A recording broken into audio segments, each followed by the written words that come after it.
Antonio Fernández está muy presente en su ciudad natal, Alcázar, con una exposición pictórica que podemos ver en la Sala Marmurán y también con la presentación de un libro donde diferentes artistas de la cultura hablan sobre él. Se ha presentado en el Museo Municipal el libro más reciente sobre el poeta y pintor Antonio Fernández Molina, nacido en 1929 en Alcázar de San Juan y desaparecido en 2005. Se trata de Hablando de A.F. Molina, un conjunto de textos que forman parte de la promoción de una obra todavía insuficientemente conocida. Una de las funciones con las que yo me veo, digamos, con la obligación de seguir adelante es precisamente difundir su obra.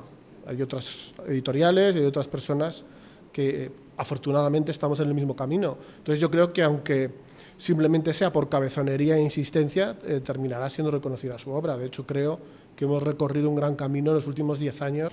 Fue un poeta multidisciplinar, polifacético, ahondó diferentes lenguajes artísticos, fue un personaje del contexto de la década de los 50 muy relevante en su momento. Porque es triste que yo, con 20 años, en la facultad, porque recuerdo de ir a la facultad, los que hemos ido y lo valoramos, que me hablaran de Antonio Fernández Molina, que era de mi pueblo, y yo lo desconocía. Y estos momentos son importantes para que los que amamos la literatura, los que somos de Alcázar, conozcamos a autores que tienen un valor per se y encima son de nuestro pueblo. La autora de esta compilación de textos escritos por otros autores sobre Fernández Molina es su hija Esther Fernández Echevarría, que ha recogido críticas, entrevistas, reseñas y artículos escritos desde la década de los 50 del siglo pasado hasta el año 2013. En la presentación comentó la relación personal con su padre. Pues es que es una pregunta que soy su hija, ¿qué te voy a decir? Yo me peleaba con él porque no me dejaba salir, porque no entendía que yo quería llegar un poco más tarde, porque no me dejaba ir en moto, pero sí que es cierto que sí, a ver, yo sí era consciente, por ejemplo, yo siempre he presumido de ser hija de artista. Pero igual que yo he presumido, yo tengo otra hermana que ya cuenta que estaba súper acomplejada porque encima de ser pelirroja, su padre era pintor y era como lo peor. Los que conocieron a Fernández Molina saben que se definía ante todo como poeta, aunque como un poeta que pintaba. Fue secretario de redacción de Los Papeles de Son Armadans, la revista literaria de Camilo José Cela, y se le ha vinculado al movimiento postista. Su mayor reconocimiento llegaría con la publicación El león recién salido de la peluquería, publicado en 1971, pero muchos años antes había dejado su trabajo de maestro para dedicarse por completo a la literatura y el arte. Intentó vivir como quiso, como todos, como yo también. Todos intentamos vivir de acuerdo con nuestras necesidades y al mismo tiempo sin sacrificar los sueños. Es cierto que fue un bohemio en el mejor sentido del término y que fue un anarquista de la literatura, afortunadamente, porque dejó una obra única que se puede parecer en ocasiones a otros grandes genios de la literatura individualista y surrealista y patafísica, pero muy personal. Curiosamente, decía Raúl que vivió como un bohemio, pero vivió como un bohemio responsabilizándose de su gran familia, que somos 6 hermanas y todas hemos comido, todas hemos estudiado y todas llevábamos zapatos buenos, o sea que hasta cierto punto. Con respecto a que yo creo que era sobre todo poeta y que todo lo que hacía era con una base poética.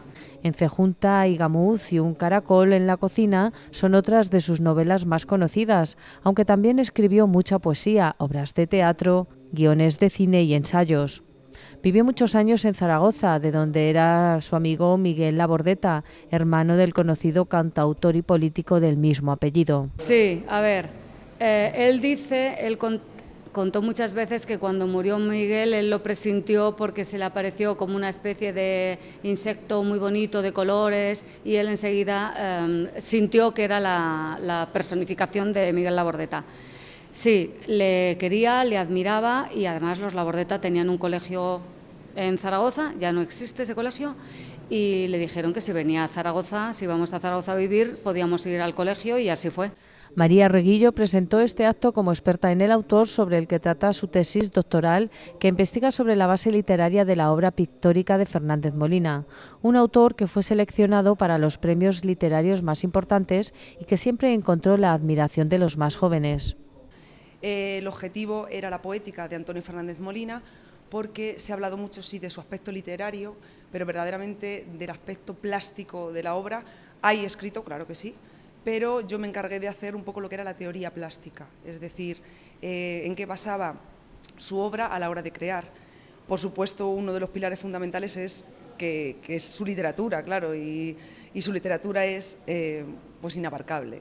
En una ocasión, Camilo José Cela, del que Antonio fue secretario de su revista Papeles de Sonar Madans, le dijo a Antonio que los premios no se ganaban por méritos sino por puntos. Esta es mi opinión sobre los premios, que se los podría haber ganado o no los podría haber ganado, no lo sabemos. En todo caso, sí que me ciño a lo que Cela le dijo a él, los premios se ganan por puntos, no por méritos. Uno puede tener méritos o no, o uno puede tener puntos o no. Él no se conformó, esto lo sé hacer, esto lo hago bien, ya está, aquí me quedo. Él tenía una curiosidad insaciable, entonces eso es muy característico de la juventud. Seguramente se sentía mucho más atraído por las curiosidades de los jóvenes que por los que estuvieran ya establecidos, ya apotronados en su sitio. Y sí que además era muy estimulante, también lo ha dicho Raúl. Si él veía que alguien de verdad estaba haciendo algo, ya independientemente de que fuera mejor o peor, da igual, que fuera desde una posición de sinceridad, tenía el apoyo incondicional de mi padre, pero segurísimo. La familia materna de Fernández Molina era originaria de Guadalajara y vivió en Mallorca y Aragón, entre otros lugares, pero siempre mantuvo un recuerdo vivo de su infancia en Alcázar de San Juan, donde le ocurrió una anécdota ya tópica con los peces de un estanque del parque. A ver, los recuerdos, si en latín recordar es volver al corazón, ¿no? Los recuerdos son de las emociones y la infancia es algo que marca para toda la vida. Y esa impronta, si tanto su hija se siente muy manchega y le encanta, como Raúl, el editor, hasta presume de nacer en Alcázar, sin haber nacido en Alcázar, pues ¿qué vamos a decir de un autor nacido y sus primeros años de infancia vividos en Alcázar? En el volumen que ahora se presenta hay escritos de Víctor García de la Concha, María Zambrano, Fernando Arrabal, José Hierro, Fernando Vallas, Luis Alberto de Cuenca, Antón Castro y Gabino Alejandro Carriedo, entre otros muchos autores que tuvieron algo que decir de un artista cuyas obras podrían aparecer como relatos realistas, pero que muy pronto incurren en el surrealismo y en cierta visión esperpéntica.